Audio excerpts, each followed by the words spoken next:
Welcome to Major Antonio's presentation of The Story of Extinct Civilizations of the West by Robert E. Anderson. Introduction.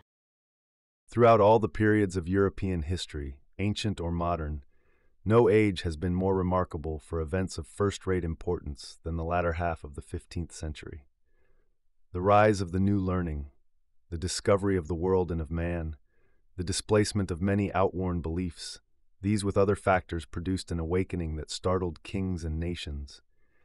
Then felt they like Balboa, when with eagle eyes he stared at the Pacific, and all his men looked at each other with a wild surmise, silent upon a peak in Darien. It was at this historical juncture that the Middle Ages came to an end, and modern Europe had its beginning. Why was Europe so long in discovering the vast continent which all the time lay beyond the Western Ocean? Simply because every skipper and every board of admiralty believed that this world on which we live and move is flat and level. They did not at all realize the fact that it is ball-shaped, and that when a ball is very large, say, as large as a balloon, then any small portion of the surface must appear flat and level to a fly or mite traveling in that vicinity. Homer believed that our world is a flat and level plain with a great river, Oceanus, flowing round it, and for many ages that seemed a very natural and sufficient theory. The Pythagoreans, it is true, argued that our earth must be spherical. But why? Oh, said they, because in geometry the sphere is the most perfect of all solid figures. Aristotle, being scientific, gave better reasons for believing that the earth is spherical or ball-shaped. He said the shadow of the earth is always round like the shadow of a ball, and the shadow of the earth can be seen during any eclipse of the moon. Therefore, all who see that shadow on the moon's disk know, or ought to know, that the earth is ball-shaped. Another reason given by Aristotle is that the altitude of any star above the horizon changes when the observer travels north or south. For example, if at London a star appears to be 40 degrees above the northern horizon, and at York the same star at the same instant appears 42½ degrees, it is evident that 2½ degrees is the difference increase of altitude at York compared with London. Such an observation shows that the road from London to York is not over a flat level plain, but over the curved surface of a sphere, the arc of a circle, in fact. Herodotus, the father of history, was a good geographer and an experienced traveler, yet his only conception of the world was as a flat, wide-extending surface. In Egypt he was told how Pharaoh Necho had sent a crew of Phoenicians to explore the coast of Africa by setting out from the Red Sea, and how they sailed south till they had the sun on their right hand. Absurd, says Herodotus, in his naive manner. This story I cannot believe. In Egypt, as in Greece or Europe generally, the sun rises on the left hand, and at noon casts a shadow pointing north, whereas in South Africa the sun at noon casts a shadow pointing south, and sunrise is therefore on the right hand. The honest sailors had told the truth. They had merely crossed the line without knowing it. If Herodotus had known that the world was spherical or ball-shaped, he could easily have understood that by traveling due south, the sun must at last appear at noon to the north instead of the south. A counterpart to the story of the Phoenician sailors occurs in Pliny. He tells how some ambassadors came to the Roman Emperor Claudius from an island in the south of Asia, and when in Italy were much astonished to see the sun at noon to the south, casting shadows to the north. They also wondered, he says, to see the Great Bear and other groups of stars which had never been visible in their native land. That there were islands or even a continent in the Western Ocean was a tradition not infrequent in classical and medieval times, as we shall presently see. But to place a continent in the Southern Ocean was a greater stretch of imagination. The great outstanding problem of the sources of the Nile probably suggested this southern continent to some. Ptolemy, the great Egyptian geographer, even formed the conjecture that the southern continent was joined to Africa by a broad isthmus, as indicated in certain maps. Such a connection of the two continents would at once dispose of the story that the Phoenician sailors had doubled the Cape. In several maps after the time of Columbus, Australia is extended westward in order to pass muster for the southern continent. It is with a western continent, however, that we are now mainly concerned. What lands were imagined by the ancients in the far west under the setting sun? The mighty ocean beyond Spain was to the Greeks and Latins a place of dread and mystery. Stout was his heart and girt with triple brass, says the Roman poet, who first hazarded his weak vessel on the pitiless ocean. Even the western parts of the Mediterranean were shrunk from, according to the Odyssey, without speaking of the horrors of the great ocean beyond. Beyond Gades, i.e., scarcely outside of the Pillars of Hercules, the extreme limit of the ancient world, no man, said Pindar, however daring, could pass. Only a god might voyage those waters. In spite of the dread which the ancient mariners felt for the great western ocean, their poets found it replete with charm and mystery. The imagination rested upon those golden sunsets, and the tales of marvel which, after long intervals, seaborne sailors had told of distant lands in the west. The poets placed there the happy home destined for the souls of heroes. Thus, quote, "No snow is there, nor yet great storm, nor any rain, but always ocean sendeth forth the breeze of the shrill west and bloweth cool on men." Unquote. So far Homer. His contemporary Hesiod thus describes the Elysian fields as islands under the setting sun. Quote, "There on earth's utmost limits Zeus assigned a life, a seat, distinct from humankind, beside the deepening whirlpools of the main, in those blessed isles where Saturn holds his reign. Apart from heaven's immortals calm they share, a rest unsullied by the clouds of care, and yearly thrice with sweet luxuriance crowned springs the ripe harvest from the teeming ground." Unquote. The poet Pindar places in the same mysterious west the castle of Kronos, i.e., old time, where o'er the isles of the blessed ocean breezes blow, and flowers gleam with gold, some from the land on glistening trees, while others the water feeds. And with bracelets of these they entwine their hands and make crowns for their heads. Vesper, the star of evening, was called Hesperus by the Greeks, and hence the Hesperides, daughters of the western star, had the task of watching the golden apples planted by the goddess Hera in the garden of the gods, on the other side of the river Oceanus. One of the labors of Hercules was to fetch 3 of those mystic apples for the king of Mycenae.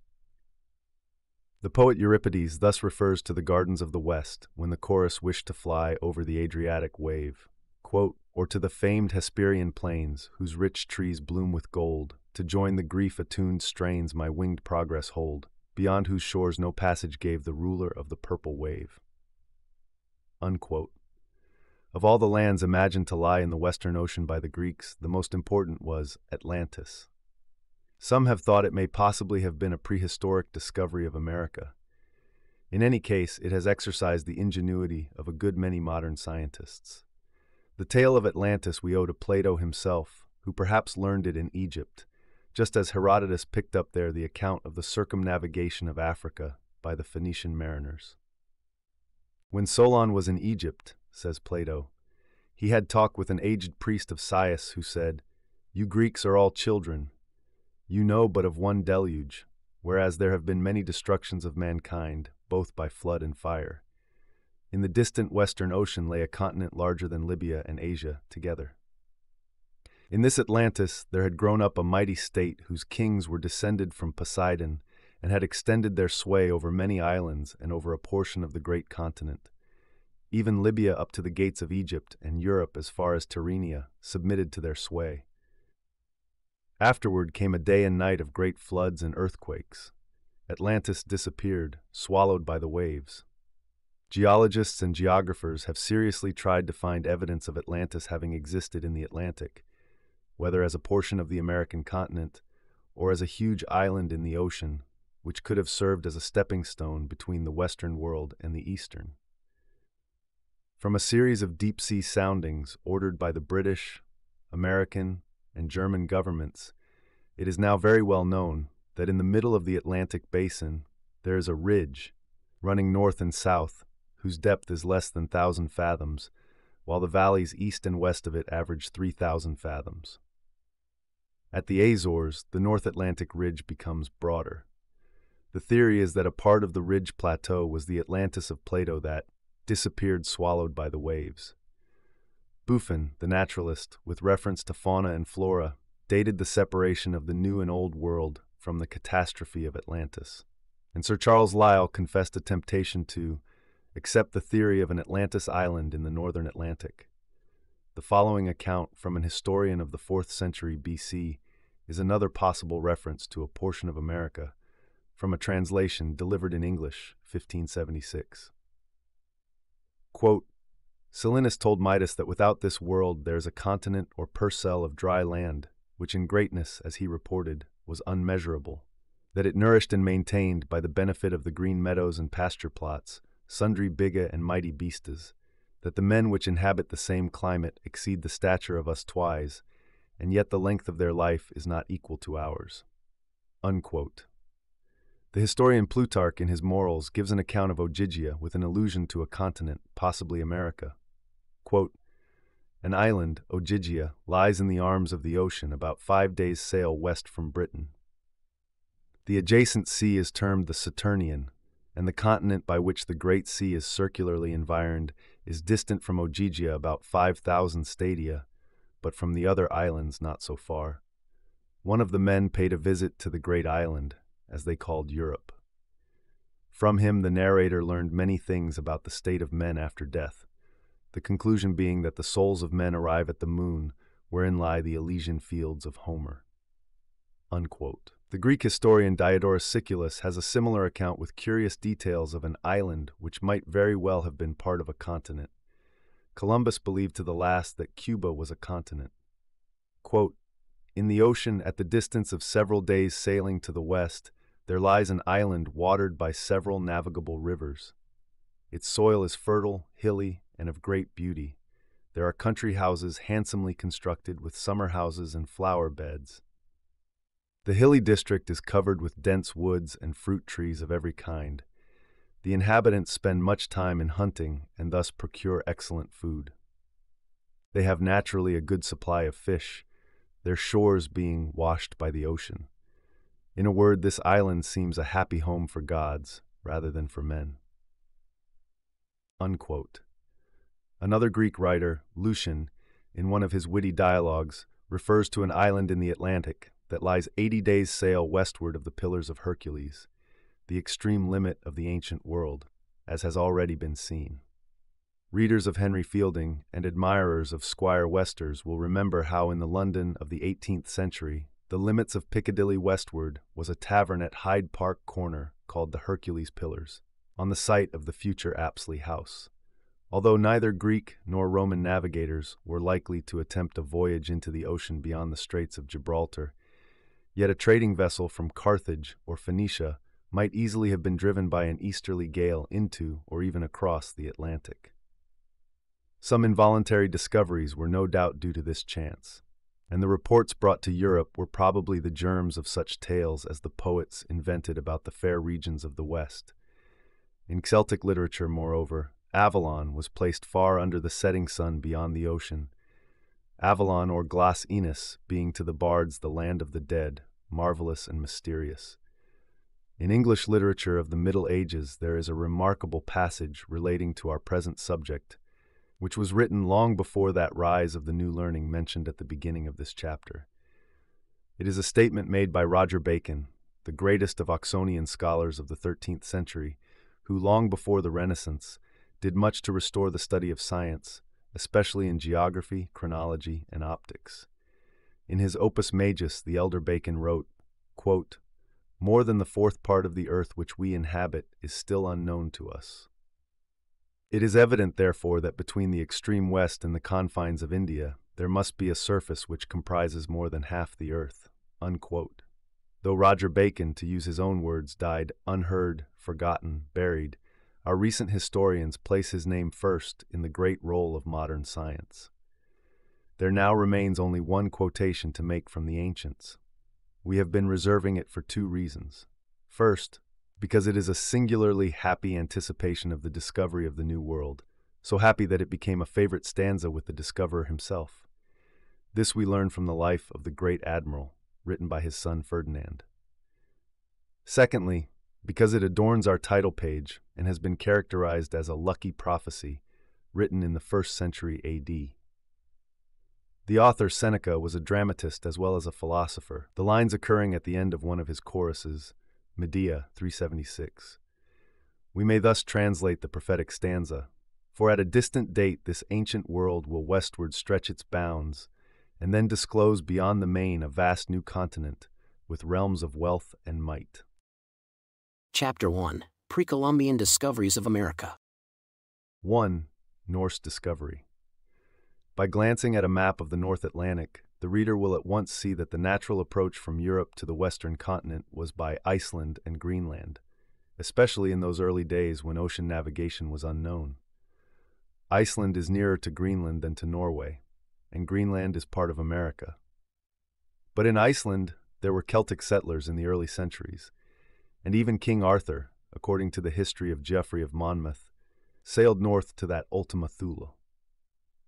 During the 9th century, a Christian community had been established there under certain Irish monks.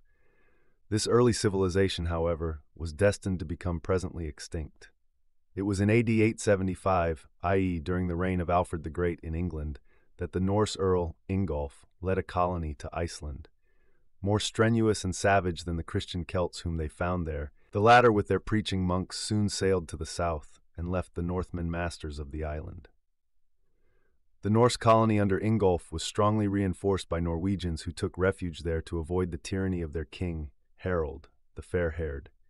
Ingolf built the town Ingolfshof, named after him, and also Reykjavik, afterward the capital, named from the reek or steam of its hot springs. So important did this colony become that in the second generation, the population amounted to 60,000. Ingolf was admired by the poet James Montgomery, not to be confounded with Robert, whom Macaulay criticized so severely, who in 1819 thus wrote of him and his island, quote, "There on a homeless soil his foot he placed, framed his hut palace, colonized the waste, and ruled his horde with patriarchal sway. Where justice reigns, 'tis freedom to obey.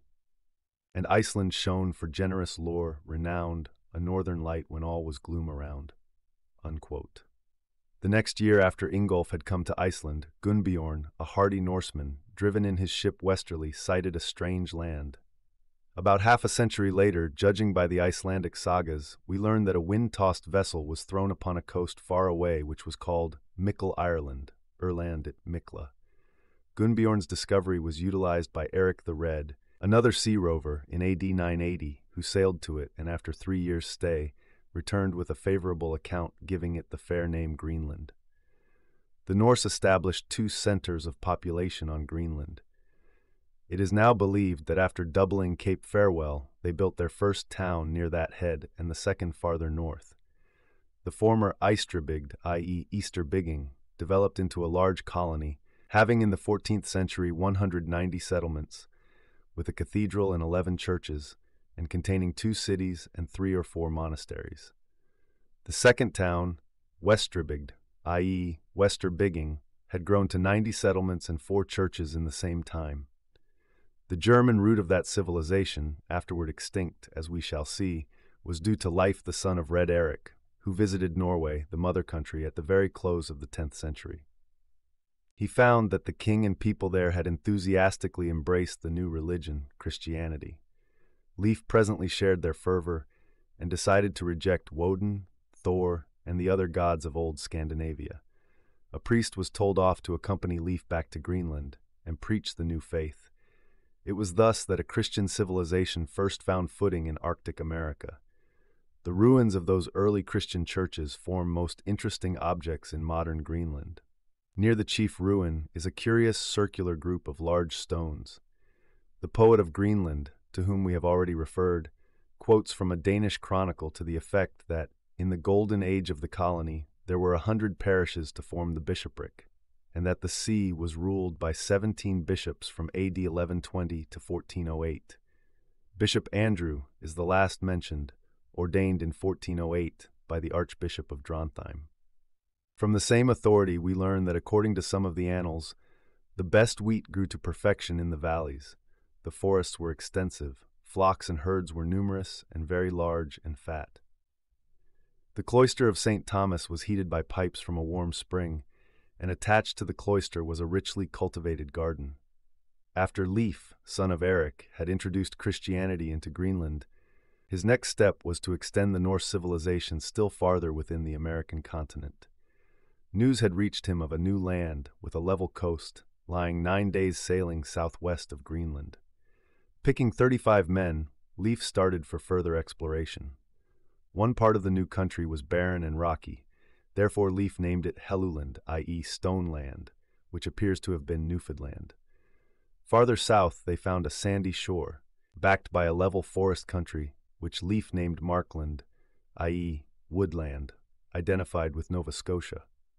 After 2 days' sail, according to the saga account, having landed and explored the new continent along the banks of a river, they resolved to winter there. In one of these explorations, a German called Turker found some grapes on a wild vine and brought a specimen for the admiration of Leif and his party. This country was therefore named Vinland, i.e. Wineland, and is identified with New England, part of Rhode Island, and Massachusetts. Our Greenland poet thus refers to Leif's landing. Wineland the glad discoverers called that shore, and back the tidings of its riches bore, but soon returned with colonizing bands. The Norsemen founded a regular settlement in Vinland, establishing there a Christian community related to that of Greenland. Leif's brother, Corvald, explored the interior in all directions. With the natives, who are called Skraelings in the sagas, they traded in furs. These people, who seemed dwarfish to the Norsemen, used leathern boats and were no doubt Eskimos, a stunted, stern, uncouth, amphibious stock. The principal settler in Vinland was Thorfinn, an Icelander, who had married a daughter-in-law of Eric the Red. She persuaded Thorfinn to sail to the new country in order to make a permanent settlement there. In the year 1007 AD, he sailed with 160 men, having livestock and other colonial equipments. After 3 years, he returned to Greenland, his wife having given birth to a son during their first year in Vinland. From this son, Snorre, it is claimed by some Norwegian historians that Thorwaldsen, the eminent Danish sculptor, is descended. After the time of Thorfinn, the settlement in Vinland continued to flourish, having a good export trade in timber with Greenland. In 1121 AD, according to the Icelandic saga, the bishop Erik Upsi visited Vinland, that country being, like Iceland and Greenland, included in his bishopric. The last voyage to Vinland for timber, according to the sagas, was in 1347. Professor Horsford of Cambridge, Massachusetts, finds the site of Norumbega, mentioned in various old maps, on the River Charles, near Waltham, Massachusetts, and maintains that town to be identical with Vinland of the Norsemen. To prove his belief in this theory, the professor built a tower commemorating the Norse discoveries. He argued that Norumbega was a corruption by the Indians of the word Norveger, a Norse form of Norway. The abandonment of Vinland by the Norse settlers may be compared with that of Gosnold's expedition to the same region near the end of Queen Elizabeth's reign. Gosnold was sent to plant an English colony in America after the failure of Sir Walter Raleigh's settlement at Roanoke, North Carolina, and the coast explored corresponded exactly to that which the Norse settlers had named Vinland, lying between the sites of Boston and New York.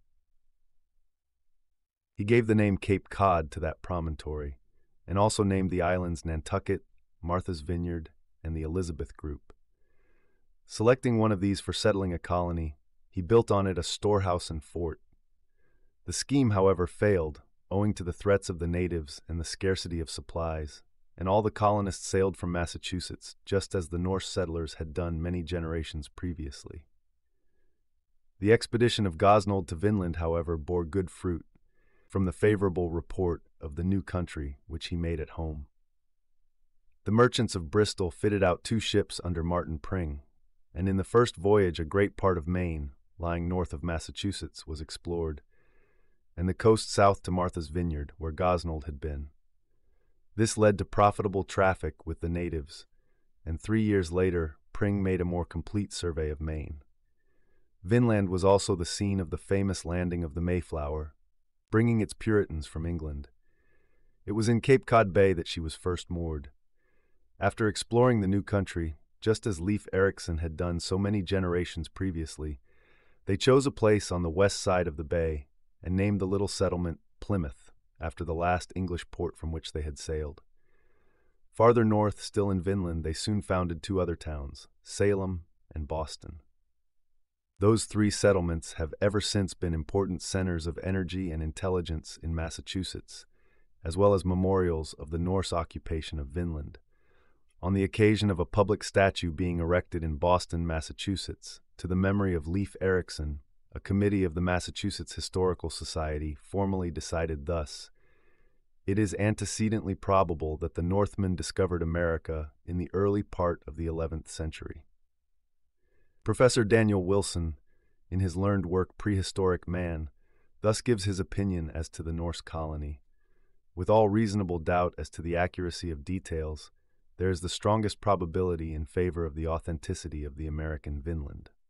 Of the Norse colonies in Greenland there are some undoubted remains, one being a stone inscription in runes, proving that it was made before the Reformation, when that mode of writing was forbidden by law. The stone is 4 miles beyond Upernavik. The inscription, according to Professor Rask, runs thus: Erling the son of Sigvat and Enride Oddsuen had cleared the place and raised a mound on the Friday after Rogation Day, date either 1135 or 1170. Raffen, the celebrated Danish archaeologist, states, as the result of many years' research, that America was repeatedly visited by the Icelanders in the 11th, 12th, and 13th centuries, that the estuary of the St. Lawrence was their chief station, that they had coasted southward to Carolina, everywhere introducing some Christian civilization among the natives. A supposed rock memorial of the Norsemen is the Dighton Stone in the Taunton River, Massachusetts. One of its sentences, according to Professor Raffen, being, Thorfinn with 151 Norse seafaring men took possession of this land. The figures and letters, whether runic or merely Indian, inscribed on the Dighton Rock have been copied by antiquaries at the following dates: 1680, 1712, 1730, 1768, 1788, 1807, 1812. There have been many probable traces of ancient Norsemen found in America, besides those already given. At Cape Cod, in the last generation, a number of hearthstones were found under a layer of peat. A more famous relic was the skeleton dug up in Fall River, Massachusetts, with an ornamental belt of metal tubes made from fragments of flat brass. There were also some arrowheads of the same material. Longfellow, the New England poet, naturally had his attention directed to this discovery, made 1831, and founded on it his ballad The Skeleton in Armor, connecting it with the Round Tower at Newport. The latter, according to Professor Raffen, was erected decidedly not later than the 12th century. Quai was a Viking old, my deeds though manifold, no skald in song has told, no saga taught thee. Far in the northern land, by the wild Baltic's strand, I with my childish hand tamed the gerfalcon. Oft to his frozen lair tracked I the grizzly bear, while from my path the hare fled like a shadow. Scarce had I put to sea, bearing the maid with me. Fairest of all was she among the Norsemen. 3 weeks we westward bore, and when the storm was o'er, cloud-like we saw the shore stretching to leeward. There from my lady's bower built I this lofty tower, which to this very hour stands looking seaward. Unquote. Sir Clements Markham of the Royal Geographical Society believes that the Norse settlers in Greenland were driven from their settlements there by Eskimos coming, not from the interior of America, but from West Siberia along the polar regions by Wrangel Land. There was much curiosity from the 16th to the 19th century as to the site of the lost colonies of Greenland, which had so long flourished. In 1568 and 1579, the King of Denmark sent 2 expeditions, the latter in charge of an Englishman, but no traces were found. At the beginning of the 18th century, some light was thrown upon the problem by a missionary called Egede, who first described the ruins and relics observable on the west coast. By the success of his preaching among the Greenlanders for 15 years, assisted by other gospel missionaries, the Moravians were induced to found their settlements in the country, principally in the southwest. It seems probable that in early times the climate of Iceland was milder than it now is. Columbus, some 15 years before his great voyage across the Atlantic, sailed to this northern Thule and reports that there was no ice. If so, it is surely possible that Greenland also may have been greener and more attractive than during the recent centuries. Why should it not at one time have been fully deserving of the name by which we still know it? Some would explain the change in climatic conditions by the closing in of ice packs. At present, Greenland is buried deep under a vast, solid ice cap from which only a few of the highest peaks protrude to show the position of the submerged mountains. But at former periods, according to geologists, there were gardens and farms flourishing under a genial climate. Others suppose that were the ice removed, we should see an archipelago of elevated islands. 2. Celtic discovery of America. We have already glanced at the fact that when the Norsemen first seized Iceland, they found that island inhabited by Irish Celts. These Christianized Celts made way before the savage invaders, who did not accept the Catholic religion till about the close of the 10th century. Sailing south, those dispossessed Irish probably joined their brother Celts, who had already long held a district on the eastern coast of North America, which some Norse skippers called White Man's Land, and also Erlandit Mikla, i.e. Mickle Ireland. Professor Raffin places district on the coast of Carolina. A learned memoir, published 1851, attempts to prove that the mysterious mound builders of the Ohio Valley were of the same race as the settlers on Mickle Ireland, and related to the white-bearded men who established an extinct civilization in Mexico. A French antiquary, 1875, identified Mickle Ireland with Ontario and Quebec. Beauvoir, in his L'Essai transatlantique, derives the name Labrador from the Inis Labrada, an island mentioned in an ancient Irish romance. Another Irish discoverer was Saint Brandon, abbot of Cluinfert, Ireland, died May 16, 577, who was told that far in the ocean lay an island which was the land promised to the saints. Saint Brandon set sail in company with 75 monks, and spent 7 years upon the ocean in 2 voyages, discovering this island and many others equally marvelous, including one which turned out to be the back of a huge fish, upon which they celebrated Easter. Among the Celtic claimants for discovery, we must also include the Welsh, who lay stress upon certain resemblances between their language and the dialects of the Native Americans.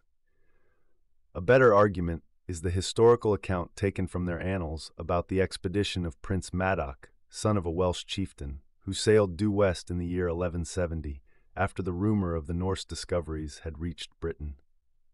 He landed on a vast and fertile continent where he settled 120 colonists. On his return to Wales, he fitted out a second fleet of 10 ships, but the annals give no report of the result. Several writers state that the place of landing was near the Gulf of Mexico, Hakluyt connecting the discovery with Mexico, 1589, and again with the West Indies, edition of 1600. In the 17th century, some authors wished to substantiate the story of Prince Madoc, in order that the British claim to America should antedate the Spanish claim through Columbus. Prince Madoc is, to most readers, only known by Southey's poem. 3. Basque discovery of America. Who are the Basque people? A curious race of Spanish mountaineers who have been as great a puzzle to ethnologists and historians as their language has been to philologists and scholars. We know, however, that in former times they were nearly all seamen, making long voyages to the north for whale and Newfoundland cod fishing. They have produced excellent navigators and possibly preceded Columbus in discovering America. Sebastian, the lieutenant of Magellan, was one of the Basque race. Magellan did not live to complete his famous voyage. Therefore, Sebastian was the first actual circumnavigator of our globe. François Michel, in his work Le Pays Basque, says that the Basque sailors knew the coasts of Newfoundland a century before the time of Columbus, and that it was from one of these ocean mariners that he first learned the existence of a continent beyond the Atlantic. Other arguments are derived from comparing the peculiarities of the Basque tongue with those of the American dialects. Whitney, an American scholar, concludes that no other dialect of the Old World so much resembles the American languages in structure as the Basque. 4. Jewish discovery of America. There is one claim for the discovery of America, which, though quite improbable, if not impossible, has been upheld and sanctioned by many scholarly works in several languages.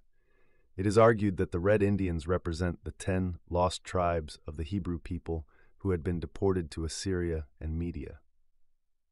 The theory was first started by some Spanish priest missionaries and has since been defended by many learned divines both in England and America, one leading argument being certain similarities in the languages.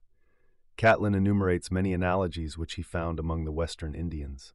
The most authoritative statement is that of Lord Kingsborough in the well-known Mexican Antiquities, 1830-48, chiefly in Volume 7. Some writers actually quote a statement made in the Mormon Bible. Leading New England divines, like Mayhew and Cotton Mather, espoused the cause with similar faith, as well as Roger Williams and William Penn. 5. The Italian discovery of America. Not through Columbus the Genoese, or Amerigo Vespucci, the Florentine, although they were certainly Italians, but by two Venetians, Niccolo and Antonio Zeno. In AD 1380 or 1390, these brothers Zeni were shipwrecked in the North Atlantic, and when staying in Frislanda, made the acquaintance of a sailor who, after 26 years' absence, had returned, giving them the following report, quote, "Being driven west in a gale, he found an island with civilized inhabitants, who had Latin books, but could not speak Norse, and whose country was called Estotiland, while a region on the mainland farther south, to which he had also gone, was called Drogeo. Here he had met with cannibals. Still farther south was a great country with towns and temples." Unquote. The two brothers Zeni finally conveyed this account to another brother in Venice, together with a map of those distant regions, but these documents remained neglected till 1558, when a descendant compiled a book to embody the information, accompanied by a map, now famous as the Zeno map. Humboldt, with reference to this map, remarks that it is singular that the name Frislanda should have been applied by Columbus to an island south of Iceland.